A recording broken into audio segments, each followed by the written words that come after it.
안녕하세요. 저의 소개를 하자면 저는 일단 30대 후반의 남자입니다. 이전까지만 해도 공장을 다녔다가 몇 년 전부터 농사를 하고 있는 젊은 농부입니다. 워낙 동네가 좋기도 하고 특히나 일하면서 이런 채널을 듣는 분들이 많다 보니 자세한 지역과 상세한 사정은 공개하지 않도록 할게요. 제가 살고 있는 곳은 시골입니다. 한 집 건너 한 집이 아니라 한 집 건너서 한참 떨어진 한 집에 살고 있어요. 차가 없으면 들어오고 나가는 것도 힘들 정도로 후미진 곳이기도 합니다. 특히나 제가 어렸을 때는 그게 더 심했어요. 시내라도 나가려고 하면 당일도 아니고 일주일, 길면 한 달 전부터 함께 나가줄 사람을 찾아야 하는 그런 곳이었습니다. 어머니는 그때 농번기에만 남의 집 밭일을 다니셨고 아버지는 그보다 좀 떨어진 곳에서 공장에서 일하는 인부였어요. 하지만 그렇게 열심히 모은 돈으로 저와 2살 위인 저의 형을 먹이고 입히는 것도 빠듯한 살림이었죠. 그래서 부모님은 일종의 선택을 하셨어요. 왜냐하면 형이 굉장히 영리했기 때문입니다.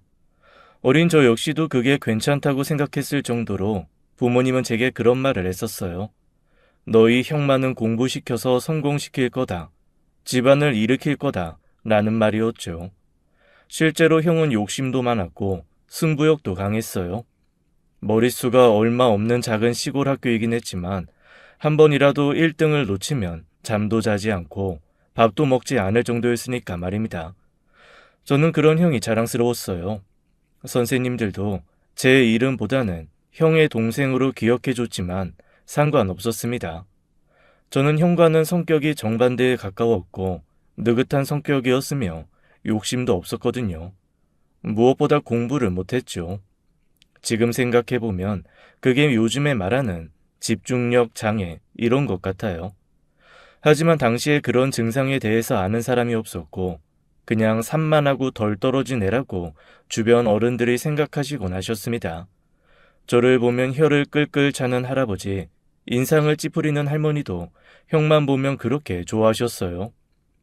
물론 형은 앞에서는 웃었지만 동네 사람들을 싫어했죠.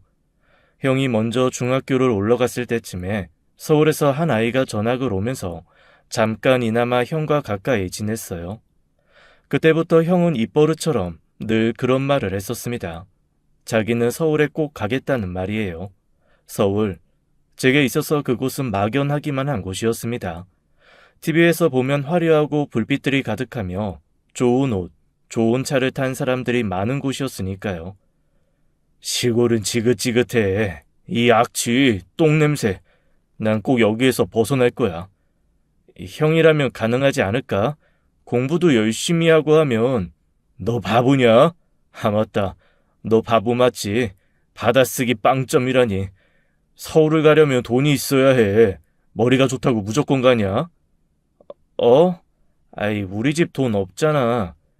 다른 부모님들은 뭐든 다 해준다고 하는데 난 왜 이런 집에서 태어나서. 그래도 형한테 엄마 아빠가 잘해주긴 하잖아. 겨우 그걸로? 어림없어. 너도 중학생 되면 알 거야. 애들이 수준이 달라. 다들 브랜드만 입고 다닌다고.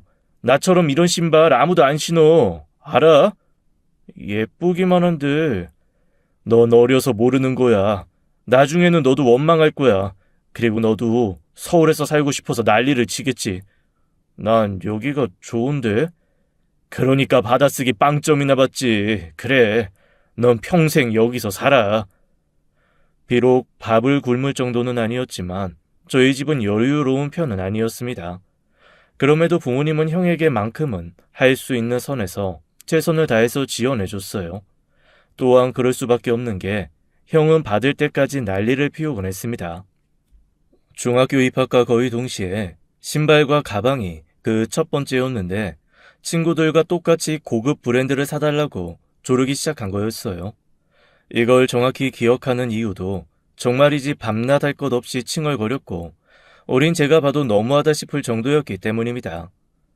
결국 어머니는 남의 집에서 돈을 빌려서 그것들을 사주고 품삯을 얼마간 받지 않고 일하겠다고 했다더군요. 물론 제 것은 없었습니다. 딱히 가지고 싶진 않았지만 그저 제가 원한 건 형이 원래 신던 신발이었어요.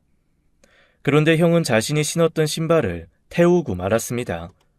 당시에는 동네에서 쓰레기를 모아서 며칠에 걸쳐 태우곤 했는데 꼴도 보기 싫다면서 그 신발을 쓰레기 태우던 드럼통 안에 던져버린 거였어요. 때문에 저는 낡아서 밑창이 뚫린 신발을 1년이나 더 써야 했습니다. 비가 올 때마다 양말이 젖는 건 둘째로 치더라도 물이 차면서 공기가 들어가서 푸슉푸슉 하는 이상한 소리가 났고 전 너무 창피해서 발끝을 들고 걸었던 게 생각이 나네요. 전혀 불만이 없었나? 그건 또 아닙니다. 하도 형이 최고다, 형이 언젠가는 성공할 거다 이런 말을 들었기에 당연하다는 생각은 했지만 아예 불만이 없었던 건 아니었어요. 부모님의 차별 아닙니다. 형에 대한 질투 그것도 아닙니다. 바로 형의 행동이 불만이었을 뿐이죠. 몇 가지가 있는데 특히나 형이 자신의 신발을 소각로에 던진 것처럼 본인이 입다가 작아진 옷을 계속 버리는 건 싫었어요. 그때 당시 덩치는 더 작았지만 제 키가 형과 비슷한 수준이었기에 저와 함께 입어도 된다고 생각했고 그게 아니라면 적어도 다 입으면 저에게 물려줄 줄 알았습니다. 하지만 형은 비싼 제품일수록 제게 주는 것 자체를 싫어했어요. 이유는 단순했습니다. 자신이 많이 입었기 때문에 동생이 그걸 물려받는다는 생각을 누군가 하는 게 싫다는 거였어요. 즉, 저희 집이 가난하다는 걸 티내고 다니는 게 싫다는 거였습니다. 실제로도 형은 읍내에 있는 꽤 규모가 있는 중학교에 다녔는데 친구들과 함께 있을 때는 저를 봐도 못 본 척하고 지나가기 일쑤였어요. 단지 제가 구질구질한 낡은 옷과 신발을 신었다는 게 이유였죠. 거기다가 제가 중학생이 되고부터는 형은 절대로 자신을 아는 척하지 말라고 당부했어요. 그렇게까지 하는 이유를 알게 된 건 입학한 후 얼마 안 가서였습니다. 형은 자신의 집이 잘 산다는 식으로 이야기를 했던 거였어요. 물론 그게 완전히 다 통하진 않았습니다. 그래서 같은 동네에 살았던 애들과는 말을 거의 섞지 않았죠. 설령 같은 동네에 산다고 해도 형에게는 비장의 무기가 있었어요. 실제로 아버지가 할아버지에게 물려받은 꽤 큰 땅이 있었기 때문입니다. 어른이 된 지금은 헛웃음이 나올 정도로 허풍이라는 걸 모르진 않지만 그때 저도 고개를 갸웃하고 혹하는 생각이 들 정도긴 했어요. 왜냐하면 저 역시도 그 땅의 존재를 알고 있었기 때문입니다. 하지만 그 실체는 계륵과 같았다는 걸 나중에는 알게 되었어요. 애초에 할아버지가 큰 빚을 지고 사들인 땅이었기에 아버지가 물려받으면서 그 빚도 함께 받았기 때문입니다. 그리고 심지어 황무지에 척박한 땅이라 돈도 되지도 않았기에 당장 급하게 팔려고 해도 팔리지도 않았다고 해요. 그걸 어떻게 알았냐면 이전에 아버지는 늘 그 땅을 팔지 않겠다고 무덤이라도 쓰겠다고 하셨지만 제가 중학교 1학년 2학기 무렵에 아버지가 공장에서 큰 사고가 났을 때 알게 되었습니다. 오른쪽 손가락 엄지를 제외하고 전부 으깨지는 사고였어요. 그래서 얼마간은 일도 못했고 어쩔 수 없이 그 땅을 매매를 하려 했었습니다. 하지만 그 누구도 관심을 주지 않았던 거였죠. 원래부터 형편이 좋지 않았던 저희 집이 급격하게 가세가 기울었던 게 딱 그때부터였습니다. 다시 말해 바닥인 줄 알았는데 지하까지 있다는 걸 알게 된 무렵이었죠. 아무래도 아버지가 일을 제대로 못하게 되자 당장에 갚아야 할 남은 빚이며 생활비는 오로지 어머니의 몫이 되었어요. 다행히 어머니는 강하셨고 아버지 역시도 남의 집 일을 같이 거들면서 그럭저럭 잘 버텼습니다. 하지만 그것도 딱 1년이었어요. 빚은 다 갚았지만 어머니가 병이 났습니다. 당뇨로 인해서 병원을 매달 오가야 했고 저희는 그만한 돈이 없었어요. 그것도 모자라서 각종 합병증이 오면서 거동이 힘들 정도였습니다. 그래서 아버지는 이것저것 줄이기 시작했는데 형의 학원비까지도 그 대상이 된 건 어쩔 수 없었을 거예요. 당연하게도 형은 난리, 그보다 더 이상의 발악을 하기 시작했죠. 이제 성인이 된 제 입장에서는 그 부분도 이해가 가요. 오로지 서울로 가기 위해서 노력하고 또 노력하던 때에 그것도 가장 중요했던 고등학생 시절이었기에 그럴 만도 합니다. 하지만 형의 발언은 조금 심하긴 했어요. 이럴 거면 왜 날 낳았어? 차라리 고아원에 넣어줘. 내가 알아서 살 거니까. 이게 뭐야. 난 왜 매번 뭐든 한 번에 알아서 해주질 않아. 책임도 못 질 거면서. 면목이 없다. 아, 그래도 너희 엄마 살려야지. 조금만 기다리면. 그놈의 조금만. 아빠는 양심도 없어? 엄마가 아픈 게 내 탓이야? 왜 내가 성공하겠다는데 다들 내 발목을 잡아. 다른 집 애들의 반의 반. 아니, 그것도 바라지도 않아. 기본적인 건 해줘야 할 거 아니야? 어? 알았어. 엄마는 괜찮아. 괜찮으니까 학원 다녀, 응? 이런 스트레스 주는 것도 우리 집밖에 없을걸? 자식이 공부한다는데 그거 하나 못 도와주고 줄줄이 사고 나고 아프고 진짜 짜증나. 알아? 다른 이유도 아니고 엄마가 아파서 그러는 건데 넌 이해도 못해? 이해 못해. 구질구질한 집구성도 이해 안 가고 할아버지한테 물려받은 개똥밭이랑 빚 때문에 생활비도 걱정하는 이 현실도 싫고 나았으면 책임을 지라고요. 나 대학까지 보내달라고. 내가 많은 걸 바라는 거 아니잖아. 내가 과외를 해달라고 했어? 기본이라고, 기본. 엄마가 알았으니까. 알긴 뭘 알아. 아, 당신 치료제 때 안 받으면 걷지도 못해. 다리 잘라낸다고. 형은 이 일로 며칠이나 밥도 먹지 않았고 결국에는 해결책이 보이지 않아서 제가 나섰습니다. 아버지가 일하던 그 공장에서 일을 하겠다고 했거든요. 부모님은 걱정을 많이 했지만 공장 사장님의 배려로 방학 동안 아버지 이름으로 제가 대신 일을 하기 시작했습니다. 그 뒤에는 주말에 틈틈이 일을 했고요. 그렇게 생긴 돈으로 어머니 병원비에 보태고 형의 학원비를 내주기 시작했습니다. 이 생활을 고등학교에 진학하기 전부터 해서 형이 졸업한 뒤에까지도 해야 했어요. 형이 대학 등록금과 학비 전부를 원했기 때문입니다. 그것뿐만 아니라 어머니 병원비 역시도 그랬고요. 저는 고등학교 졸업과 동시에 정식으로 공장에 취직하게 되었고 이전부터 손에 익은 일이었기에 나름 베테랑 취급을 받았습니다.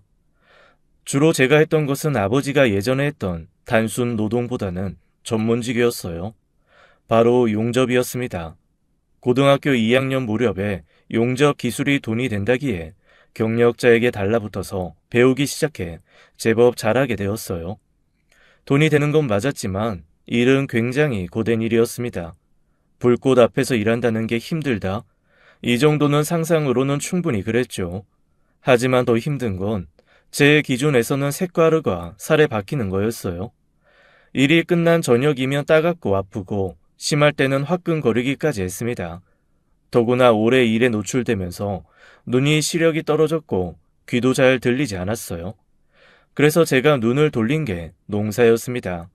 처음에는 일을 하는 동시에 집 앞에 텃밭을 가꾸는 걸 시작했고 차츰 그 범위를 넓혀갔어요. 물론 그때도 형의 대학 뒷바라지는 계속하고 있었습니다. 내가 꼭 성공해서 효도 제대로 하고 집안도 일으킬 거니까 이번에 취업하고 자취할 때 네가 좀 도와줘야겠다.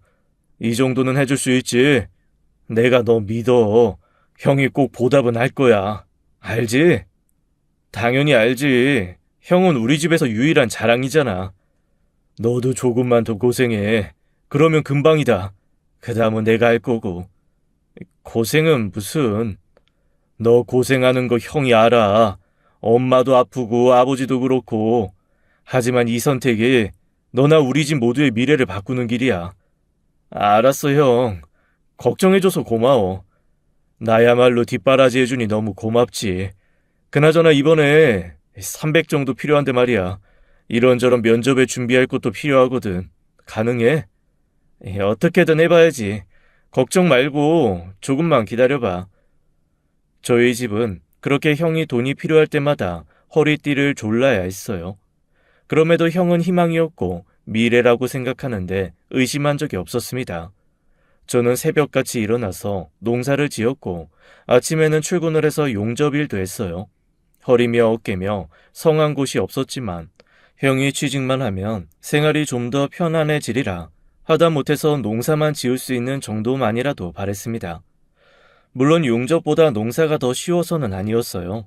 제가 농사에 눈길을 돌린 건 역시 다른 이유가 더 컸죠. 오랜 용접 일로 눈이 피곤할 때 푸른 작물과 숲을 보면 마음이 그렇게 편해졌거든요. 눈이 즐거웠고 작은 씨앗들이 생명력을 가지고 있는 것도 놀라웠습니다. 그래서 농사일도 굉장히 고된 일이었지만 저는 그걸 하고 싶어 했던 거였네요. 제가 가장 처음 한 것은 방울토마토였습니다. 이전에 밭일에 익숙했던 어머니는 모종을 사라고 했지만 저는 그냥 소일거리 삼아서 씨앗부터 발화를 시켜 키웠어요. 어차피 우리 세 가족 먹을 거라고 생각해서 대충 씨앗을 뿌려놨는데 그게 엄청나게 자라버렸던 겁니다. 하루 종일 먹어도 줄어들지 않을 것처럼 말이에요. 아무것도 모르던 농사 초보인 저에게는 빨갛게 익어가는 방울토마토를 보고만 있어도 배가 부른 느낌을 받았던 것 같습니다. 마음이 넉넉해진다고 해야 할까요? 그렇게 맛이 들려서 하나둘 키우다 보니 상추며 딸기, 대파, 오이까지 모두 키우게 되었고 어머니가 일손을 놓은 그 작은 텃밭은 어느덧 풍성해졌습니다. 적어도 저희 식구가 먹고도 남을 정도로 많은 야채가 식탁 위에 매일 올라왔어요. 당뇨 때문에 아무거나 드실 수 없는 어머니에게도 좋은 건강식이 되어 주었습니다. 신기한 일이지 않나요? 저는 그저 땅을 갉고 물과 영양만 공급했을 뿐인데 좋은 흙과 태양과 바람이 길러낸 것들이니까 말입니다.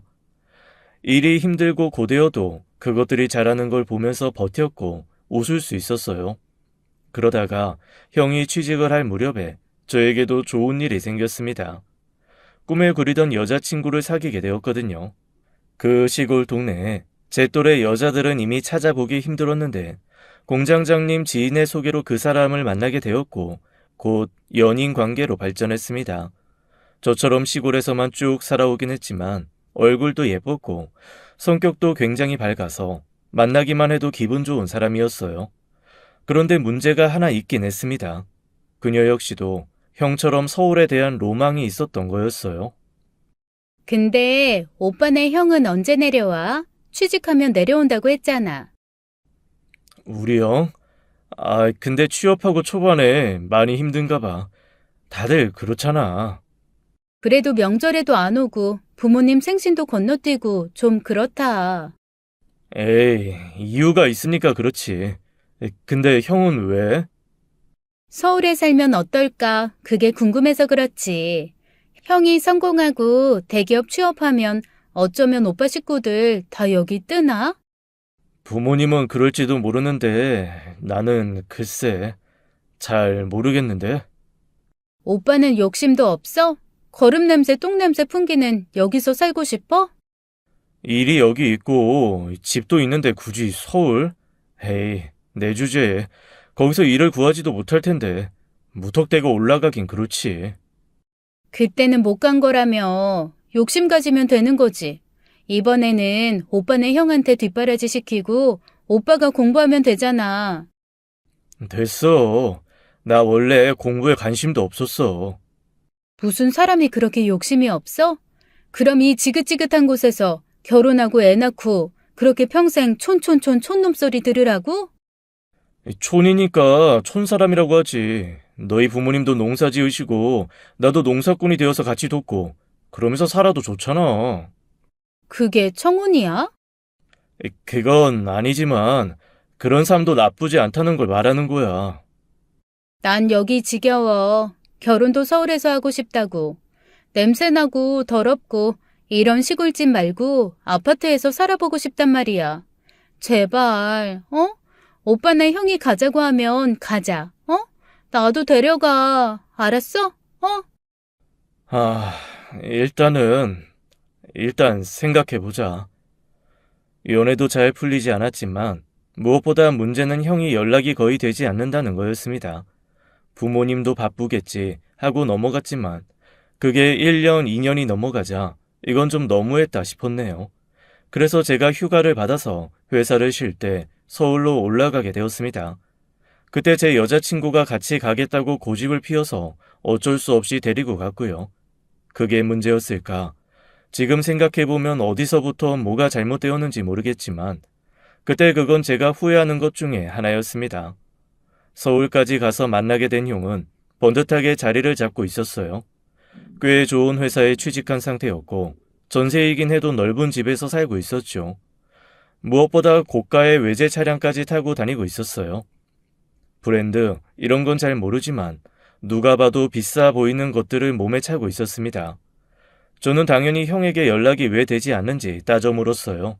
그랬더니 형은 딱 잡아댔죠. 일부러 안 받은 것 같아? 내가 너한테 그럴 리가 없잖아. 사회생활 하다가 너무 힘든데 괜히 가족들 걱정시킬까봐 내가 꾹 참고 죽지 못해서 사는 거였어. 그동안 그랬고. 그래도 나한테는 말을 했어야지. 네가 도와줄 수 있어? 애초에 나는 출발선이 다른데 다른 동료들은 벌써부터 자차에 자가에 다 이뤄놓고 시작하더라. 근데 나는 이 차량도 대출금 엄청 남았고 전세도 그래. 애초에 빚으로 시작했는데 내가 여력이 있어 보이냐 동생아? 너도 사회생활 안 해본 거 아니잖아. 그러니까 이해해줬어야지. 또 기다리라고? 형, 나 솔직히 좀 벅차. 이제 결혼도 해야 하고 나 혼자 아버지 어머니 병원비까지 다 대면서 일을 2개를 하고 명절에 형 걱정을 얼마나 하시는데 전화까지 안 받는 건 좀 아니지. 할 거야. 이번에 정말 하려고 했다고. 야, 서울이 그래. 여긴 정글이야. 독하게 마음을 먹어야 겨우 경쟁자 하나 제칠 수 있어. 그것도 난 신발도 아니고 슬리퍼를 신고 있는데 말이야. 그게 얼마나 힘든지 알아? 그래도 형, 어쨌든 내 말의 요지는 이거야. 좀만 네가 더 버텨봐. 아직 젊잖아. 언제까지? 1년. 아니, 딱 3년이면 형이 자리 잡는다. 알았지? 근데 이분은 누구? 내 여자친구야. 형 보고 싶어하고 서울 와보고 싶어하더라고. 그래? 너무 반가워요. 제가 좀 못난 형이죠? 아니요. 전 이해해요. 서울은 그렇다고 들었어요. 이해해요. 근데 정말 우리 동네 출신 맞아요? 전혀 아닌 것 같아요. 이제야 좀 그쪽 물이 빠지긴 했죠. 고생 많이 했어요. 와, 집도 정말 예뻐요.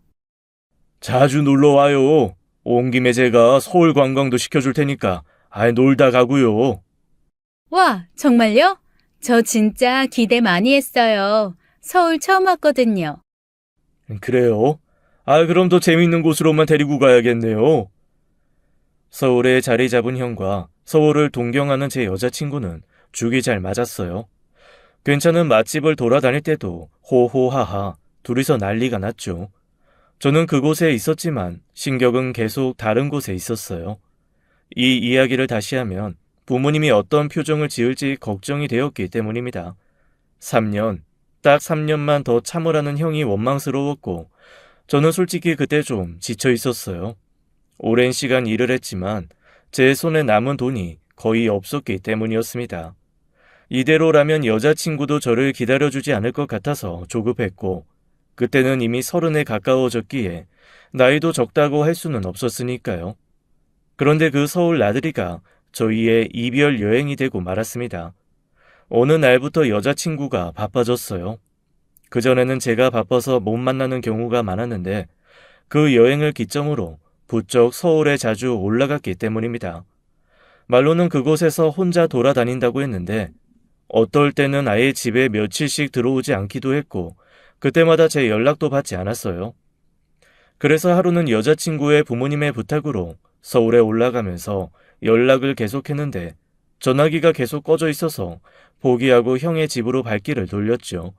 그런데 형의 집 문을 제 여자친구가 열어주었던 거예요. 그것도 잠옷 차림으로 말입니다. 정신을 못 차리겠더군요. 상황을 눈으로 보면서 보이지 않은 것처럼 앞이 캄캄한 이상한 기분도 동시에 들었습니다. 저는 그냥 왜 그랬냐고 여자친구의 어깨를 잡고 흔들었고 여자친구는 눈물을 흘리면서 미안하다고만 했어요. 그리고 뒤이어 씻고 나온 형과 마주할 수 있었습니다. 제가 형을 보면서 머뭇거리자 여자친구는 집에서 뛰쳐나가더군요. 저는 형을 보면서 온몸을 덜덜 떨고 있었고 형은 아무렇지 않게 맥주를 건네면서 앉으라고 했습니다. 표정 풀어. 형 죽이려고? 고작 여자 때문이면 더더욱 그러는 거 아니고. 고작? 나 결혼하려고 했던 여자야. 동생이랑 사귄 여자라고. 어쩜 형이. 촌스럽다. 이게 촌스러운 거야. 아, 좀 쿨해질 수 없어? 내가 꼬셨어? 제가 나 좋다고 찾아온 거야. 제발 만나달라고 하더라. 너 같은 시골 사람 거기서 성공해봐야 젊은 농부밖에 안 될 놈은 싫다고 하면서 이 정도면 내가 그냥 걸러준 거야. 네 인생에 도움도 안 될 여자라고. 그 사람 사랑해? 그래서 그러는 거야? 사랑? 야, 그냥 즐긴 거야. 무슨 촌스럽게 사랑이야. 결혼은 조건을 봐야지. 형이 그러고도 사람이야? 저 여자 그런 여자 아니야. 아니긴 뭐가 아니야. 나한테 고맙다고 해. 저 여자랑 결혼했어도 서울 차량만 왔다 가면 트렁크에 몸 구겨 넣고라도 도망칠 여자였어. 아무리 그래도 형이 이따위로 가지고 놀면 안 되는 거잖아. 이게 서울이야. 아, 여기서 다 이러고 놀아. 그리고 조건 보고 결혼하는 거지. 진짜 최악이구나. 형 왜 이렇게 됐어? 아니, 원래 이랬나? 그럼 네 여자를 만나서 빼앗아서 결혼이라도 할 줄 알았냐? 학별이 되기라니 집안이 좋니?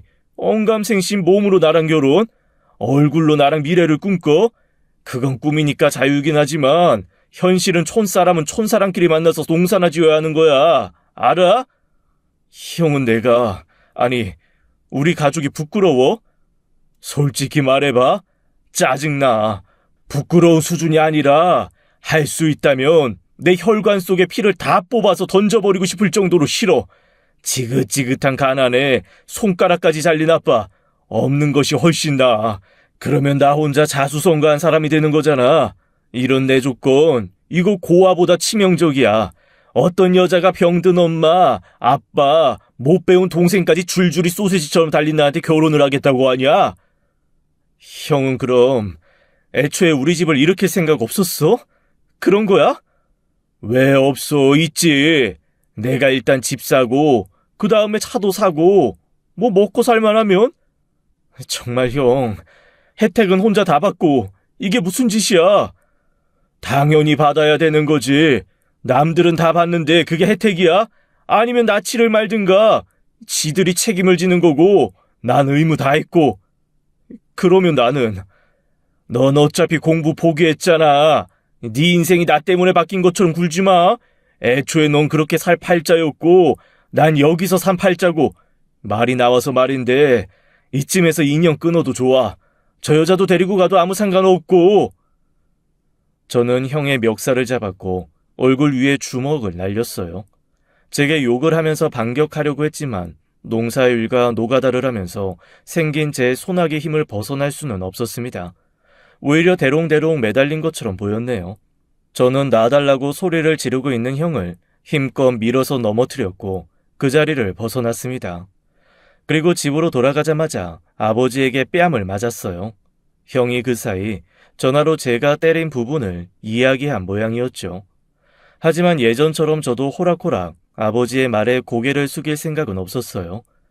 이제까지 제 모든 걸 포기하고 형을 위해서 살아야 했던 과거가 떠오르자 더더욱 형을 용서할 수 없었습니다. 형이 뭐라고 했는지 알아? 우릴 돌보지 않을 거래. 자기 집, 자기 차가 생겨도 그럴 거고 그니까 그만해요. 그게 무슨 소리야? 아빠 정신 차려요. 형, 그냥 이 시골이 싫었던 거야. 아빠도 이제 알잖아요. 명절이고 생신이고 한 번을 우릴 안 찾았어. 뭐가 이상하지 않아요? 고아가 좋대. 아픈 엄마도 다친 아빠도 나도 쪽팔린다잖아. 그걸 그럼 듣고 있어요? 그래서 때렸어요. 네? 저 그 정도 자격 있잖아요. 내가 형한테 이제까지 어떻게 했는데. 아이고, 우린 망했네. 망했어. 그럴 리가 없어. 그럴 리가. 아버지는 인정하지 않으셨어요. 하지만 한 해가 가고 두 번째 해가 가고 세 번째가 돌아왔을 때는 형을 포기하셨습니다. 어머니 역시도 마찬가지였고요. 우습게도 그렇게 포기를 하면서도 부모님은 형을 어떻게든 이해하려고 노력하셨습니다. 그 출발선을 제대로 마련하지 못한 자신들의 자책하고 미안해했으며 속을 끓이셨어요. 물론 제게도 굉장히 미안해하셨고 아버지는 할아버지에게 받은 땅의 대부분을 제 앞으로 돌려주셨습니다. 아무 쓸모도 없는 땅이었지만 그걸 얼마나 아끼셨는지 모르지 않기에 저는 그걸로 마음을 달랬고요. 하지만 저는 금방 털고 일어났습니다.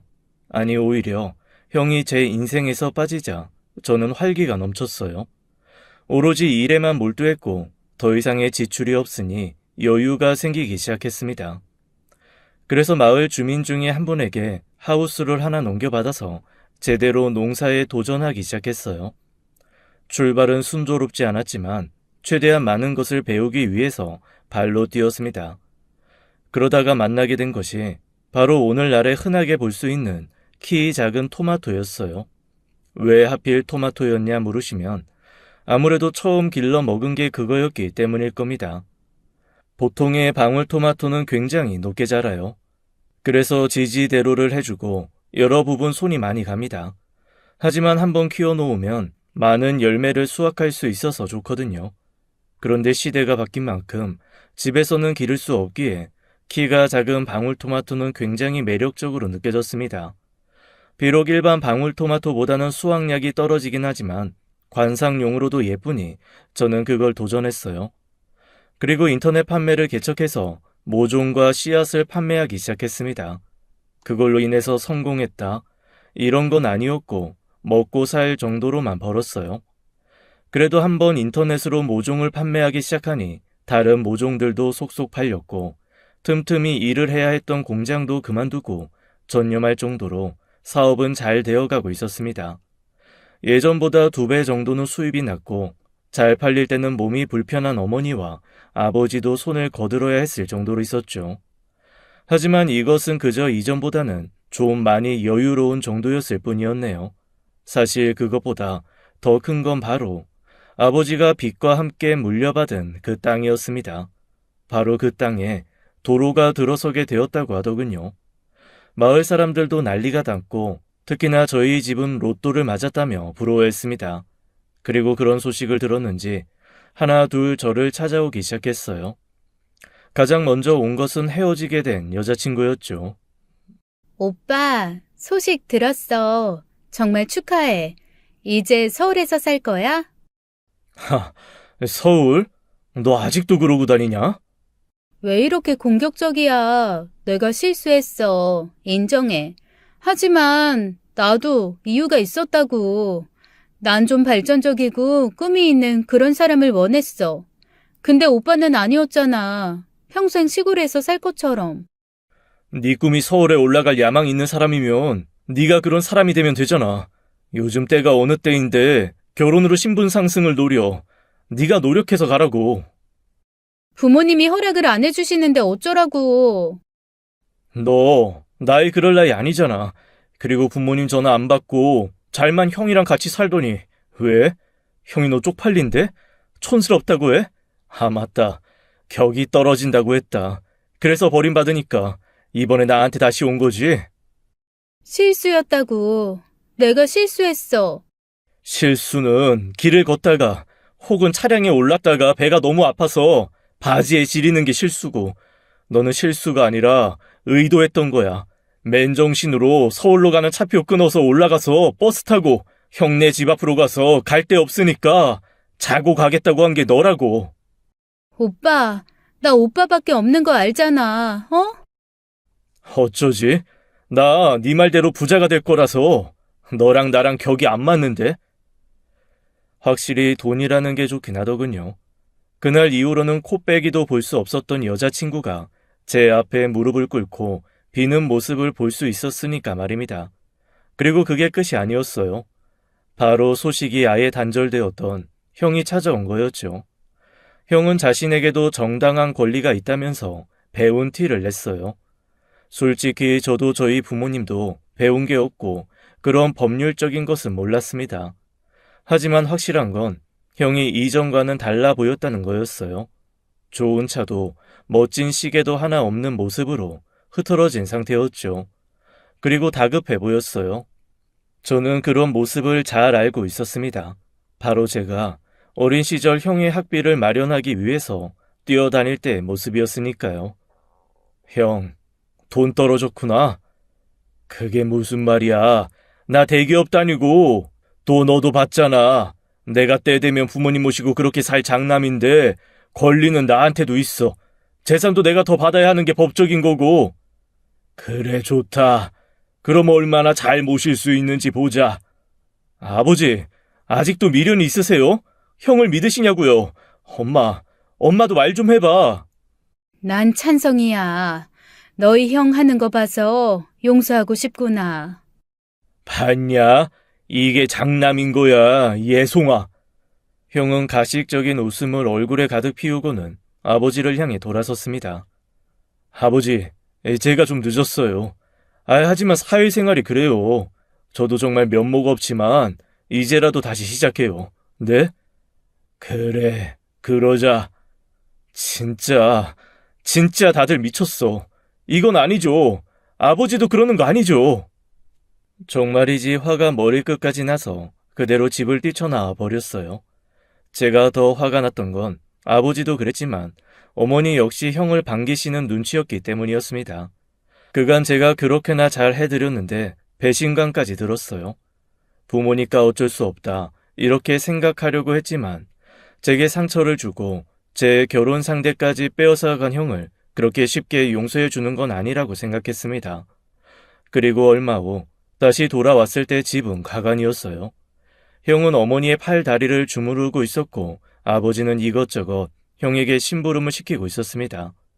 형은 정말로 최선을 다하는 듯 덧발도 일구고 저희 모종 하우스에서 포장도 맡아서 하기 시작했네요. 몸을 쓰는 일은 처음 해보니 당연히 죽을 맛이었을 겁니다. 그런데 어머니와 아버지는 평소와는 너무나 달랐어요. 마치 걷지 못하는 것처럼, 거동을 거의 못하는 것처럼 형에게 모든 걸 시켰기 때문이죠. 저는 그걸 보고 걱정이 되어 병원으로 모시려고 했어요. 그런데 아버지가 형이 일하는 걸 보면서 눈치를 보더니 제게 고개를 작게 흔들었습니다. 어머니도 양쪽 눈을 깜빡이셨고요. 저는 무슨 뜻인지 몰라서 미간만 좁혔습니다. 내가 미쳤다고 그러냐? 저 녀석도 고생을 시켜야 될 거 아니야? 제가 착하게 자라서 그런 거 할 줄도 몰라. 눈치도 없고. 두 분은 작고 빠르게 말하더니 형이 돌아서는 걸 보자 입을 꾹 다물었어요. 저는 그때 눈치를 챘습니다. 두 분이 형을 작정하고 골탕 먹이려 한다는 걸 말이에요. 뒤늦게 형을 읍내로 심부름을 보낸 뒤 두 분은 제 손을 꼭 잡아주셨습니다. 그때 제 나이 30 중반. 그 나이 치고는 손은 평생을 농사만 한 60대 못지않게 거칠었고 단단한 굳은 살이 있었어요. 우리도 해준 만큼은 받아야겠다. 개발된다는 소문 퍼질 때 어쩌면 큰아들도 우리 집에 올 것 같았어. 그래서 너희 아빠랑 나랑 미리 말을 맞췄고 그렇게라도 해야겠다고 생각했던 거야.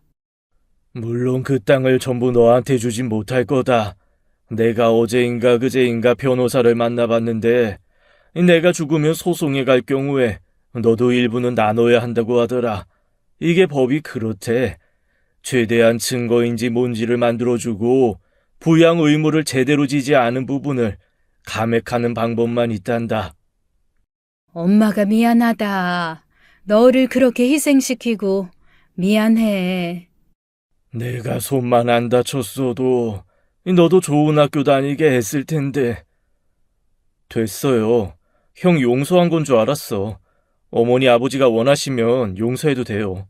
땅을 나눠도 난 상관없고요. 근데 나한테까지는 강요하지 마세요. 아셨죠?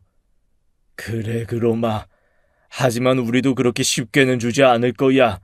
너만큼은 아니라도 너의 반의 반이라도 고생을 시킬 거다.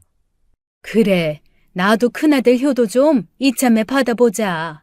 두 분은 정말로 형을 고생시키기 시작했습니다.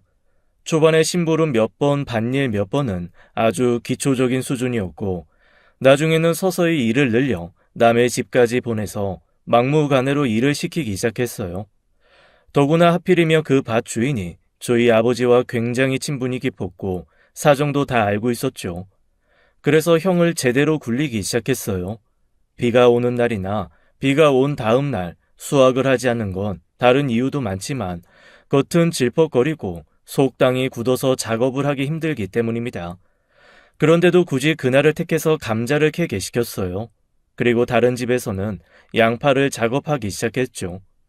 대부분 깐 양파들을 집에서 받아오는 경우가 많을 텐데 양파가 힘든 건 냄새도 냄새지만 가루, 곰팡이 같은 입자들이 날리기 때문이에요. 오히려 외부에서 작업해서 냄새는 그다지 힘들지도 않습니다.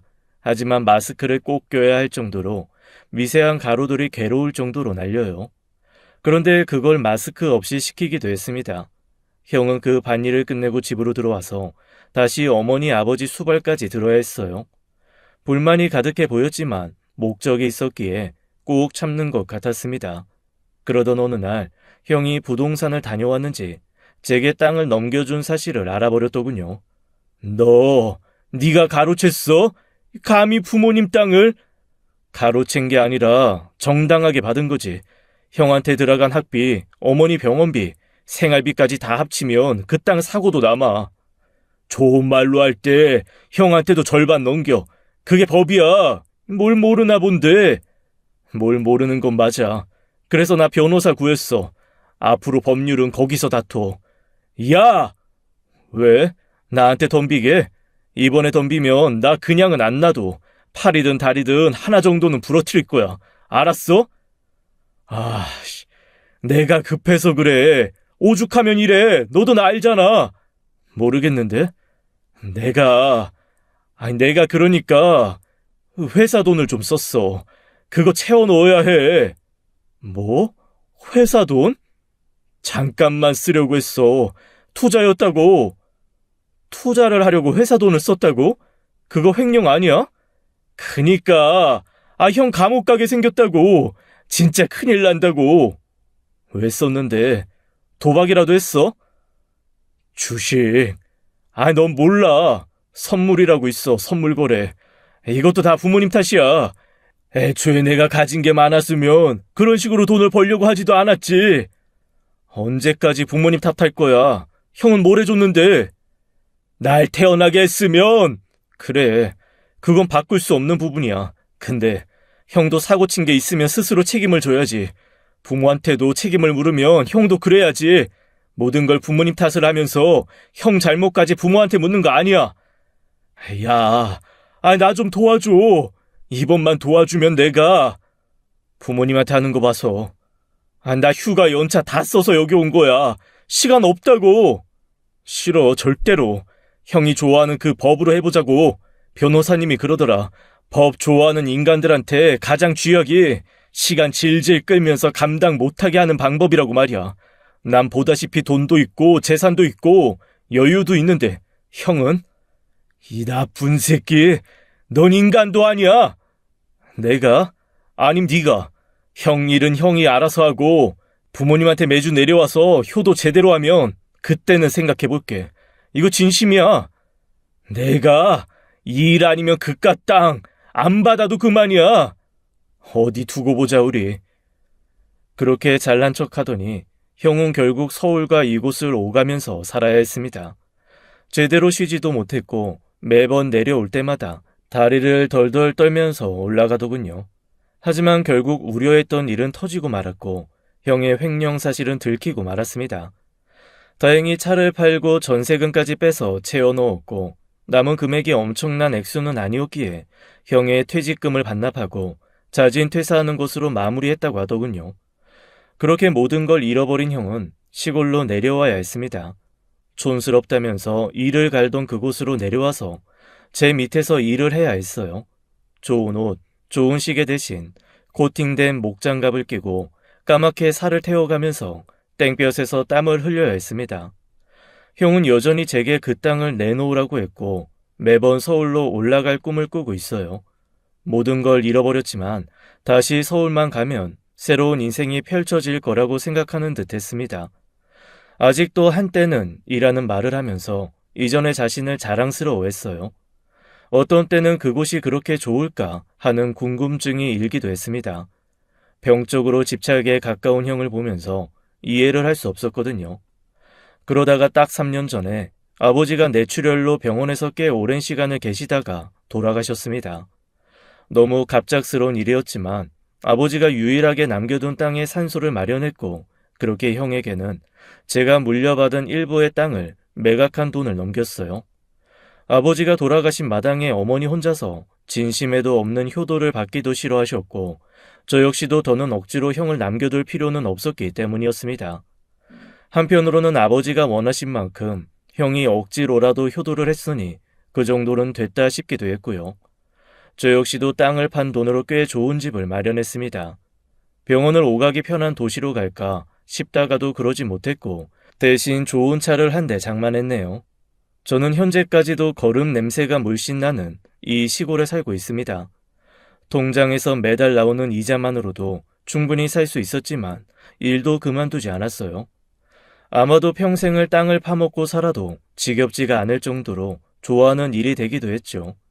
땅은 거짓말을 하지 않고 작물 역시 제가 아는 만큼 아낀 만큼 충분히 잘 자라주니까 그런 것 같아요. 다행히 이전보다 모종 판매 사업은 더욱 잘 되었습니다. 전국적으로 전염병 사태가 심해지면서부터 이상하게 집에서 기를 수 있는 농작물 수요가 많아졌기 때문이었어요. 어쨌든 저는 잘 살고 있습니다. 형은 어떻게 되었냐고요? 형은 이전처럼 사고를 치지 않고 다른 회사에 취직해서 열심히 살고 있다는 연락을 이따금 받고 있습니다.